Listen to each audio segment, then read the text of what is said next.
Hello, everyone, and thank you for attending this session of Entrepreneurship Spotlight. Today, we are featuring the field of automotive technology, and we have as our guest today Jason Carroll with Maxi Auto right here in Jacksonville. They have two locations, and again, Dr. Rossiter is with us to facilitate this interview. And we're going to find out more about Mr. Carroll and his story and how he became an entrepreneur in the automotive industry. Thank you. Well, good morning. Got a few questions for you. But first of all, can you tell us just a little bit about your business that you're currently running, so we have a good idea of the type of business you started? Sure. Our business actually was started back in 2003. Myself and my business partner purchased it in 2020 in July. Prior to the purchase, I've worked there for several years. We service pretty much every make and model out there. There's not really anything that we do not work on or service for the most part. We do anything from oil changes, brakes, steering and suspension, heavy diagnostic work, motor swaps. So we, again, pretty much service everything out there, all makes and models. Okay, great. For some reason, just a technical note here, I have been switched from a panelist to an attendee, so my camera is off. So anyway, well, you can, as long as you can hear me, I guess we can keep rolling. I corrected that. You should be okay. Oh, okay. I have to turn it back on again. Okay, there we go. Okay, all kinds of technical difficulties today. But anyway, can you tell us a little bit about why you chose this type of business? So I've been in the business since early 2000s. That's when I went to, which was FSCJ back at the time, through the automotive program downtown. I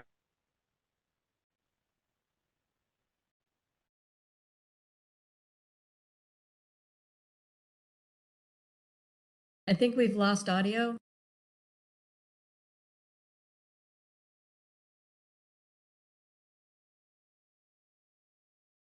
Hear me? Can you hear me now? Yes, I can hear you now. Okay, I got muted for some reason. Where did you lose me at? Julie, stop playing with that stuff.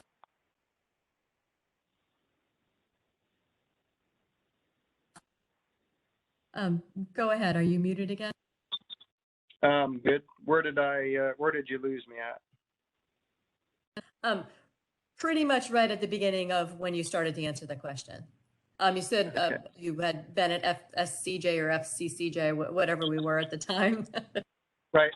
Yep. So back in early 2000s, I kind of started my career, I guess. Started out in the automotive business while working at a large corporation.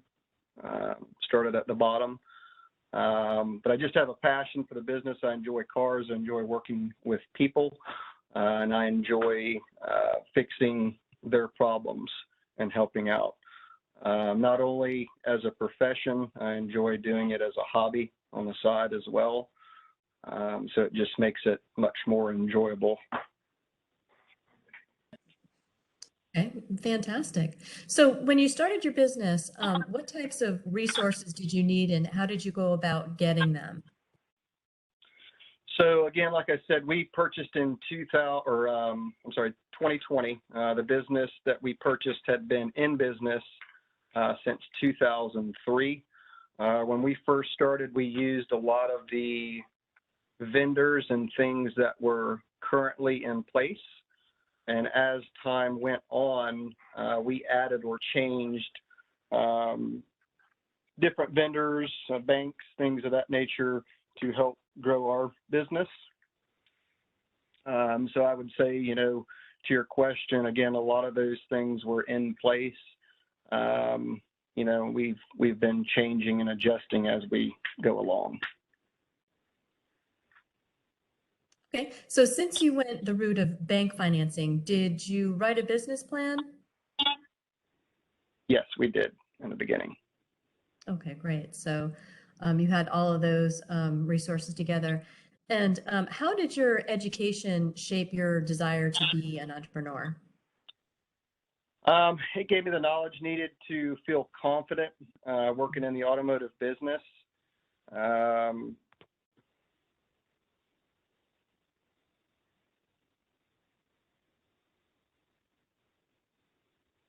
think we lost you again. I'm here. Sorry. So FSCJ gave you the confidence. Did you get any inspiration from your professors, or was it just kind of your own idea to go forward and start your business?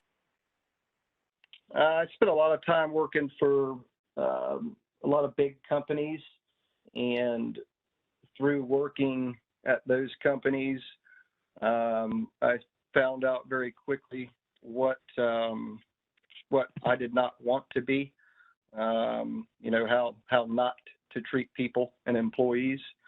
That was a big part of it. Also having a work-life balance, being able to spend time with family and friends, and ultimately be my own boss.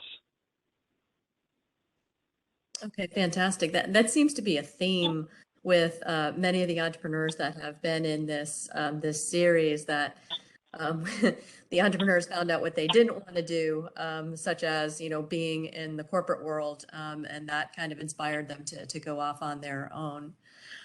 So we all know that entrepreneurs face the challenges in getting their businesses off the ground. Can you tell us a little bit about some of the challenges that you faced and how you overcame them? I think one of the biggest obstacles or toughest things that we faced was finding educated and knowledgeable staff, people that are loyal. You know, they're not making any more technicians. It's very difficult in the automotive business, as it is with a lot of businesses, to find good, educated people and retain them. So currently we have an amazing staff at Maxi Auto Repair at both locations. We work extremely hard, and we care about our employees. So that's pretty much the answer to that question. Okay, great. And we had a couple of people from the construction field on Wednesday, and they said the very same thing about finding people to work. So that's interesting, and it helps to reinforce that. And then just kind of along the same lines as that, we have you know, students that are, you know, listening to this and watching this program. What would you say to them, or what kind of advice would you give to them if they were thinking about getting into the automotive industry as a career? It's an awesome industry. I think it's, you know, it's always changing. I would recommend, you know, if they love it, they have a passion for it, to give it their absolute best. Learn as much as you can about the business. Pay attention in school. There's a lot of information out there, different programs, different training that's available, and surround yourself with like-minded people that are interested in the same things that you're interested in, and give it 100%. Okay, great advice. And then on the flip side of the challenges question, what are some of the things that have brought you joy in your entrepreneurial career, or, you know, some of your biggest successes that, you know, you have experienced as an entrepreneur? I would say starting out at the very bottom. You know, I was the guy in the shop that changed oil, you know, rotated tires, and did a lot of the things that people did not want to do. There wasn't anything that I would not do. It was a do whatever it takes kind of mindset. And here I am today, part business owner in a very successful business. Took a lot of time, worked very, very hard. And, in my opinion, that was one of my biggest successes. It's not easy, but I can pretty much do most of the jobs that the technicians do today. And, I appreciate them for what they do, and I was able to experience that. So it helps me appreciate them and what they do on a day-to-day basis.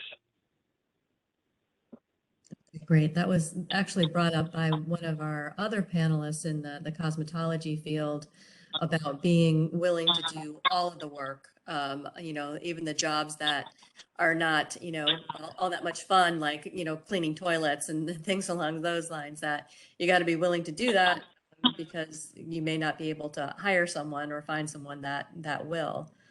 So that's great advice too. So those are the questions that I prepared. Julie, do you have some questions?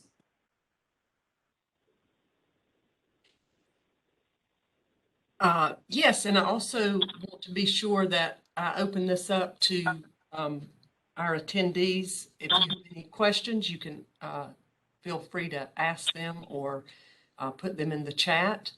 I have a question about, and you may have touched on this a little, but the changes that are coming to the automotive industry and, how that impacts your business as far as maybe retraining that your employees need, or what kind of challenges do you see coming down the pipe for you, for your industry? Well, I think electric vehicles is something that's coming. I think it's down the road. We still have quite some time before it hits us, but with that technology coming, I think training is something that it needs to happen. We need to be prepared for it. It's something that we discuss often, and as an automotive business, I think that's one thing on our side sometimes that's lacking. But things are constantly changing in this business, as it has for years. And we'll be looking at the new technology that's coming out. We'll be working on that. I've had one of our master technicians was actually inquiring about getting certified to work on Teslas. So looking at those cars and how they're made, and they all have tires, they have glass, they have some of the basic things that a normally aspirated vehicle has. So again, we'll be working on that as it comes. And I see Paul has his hand up, so go ahead, Paul. Sure. Hopefully everybody can hear me. Jason, I just want to say hello. I remember you as a student many years ago. I'm very proud to see you here and doing this interview and knowing what's going on with your business. That's great to hear. One question I have is, what do you think are the key skills or maybe abilities? It's something we think about a lot for incoming technicians, and I mean both personally and what do you want them to be able to handle as far as their personality and how they need to be, and then also technically, what do you feel are the most important skills and abilities? Good to hear from you, Paul, and it's been a long time. I think just being willing and open to learn is a big thing. Coming in to our business, being on time is important. Like I said, kind of early on in the call, it's very, very difficult on our end to find a technician with 20 years experience out there that's not working. Most of the good technicians are working somewhere. So us, our business we have to work with the new guys that are out there, and we have to take them in, and we have to spend the time to train them and mentor them.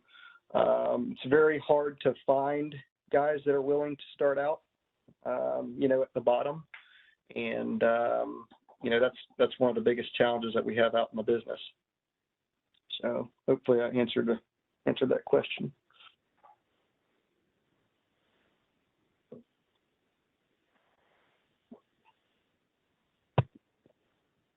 Okay. So, any other questions from Julie or the chat? I do have one other question, just and kind of following up on what Paul's question was. So in your new employees, so there's some on the job training, but then are there specific certifications you look for? And again, we have a couple of high school career academies in automotive that'll be listening to this. So that's just why I was asking for specifics, if there's any certain industry certifications that you look for or that gives them a leg up. So I think in automotive repair and service, a lot of the technicians out there don't really have any drive to get ASE certifications. We push it pretty hard at Maxi Auto Repair. When you think about a business, so for example, air conditioning and heating, a lot of those guys have to have licenses to even perform the job. Here in Florida, you don't really have to have one, but, a guy that comes in that, doesn't have an ASE certification, and we have to have that as part of our business. It's professionalism. We don't want technicians that don't care about ASE certifications or do not want to move forward, professionally by achieving those. I think it's very important to have the knowledge, from the school side of the business, and then also the hands-on side. Both are very different. There's some guys that are very smart and talented, and they can tell you how things work, but on the other side of it, they can't do the work. So I think that's all I have on that. Thank you. That helps. Okay, anyone have any further questions?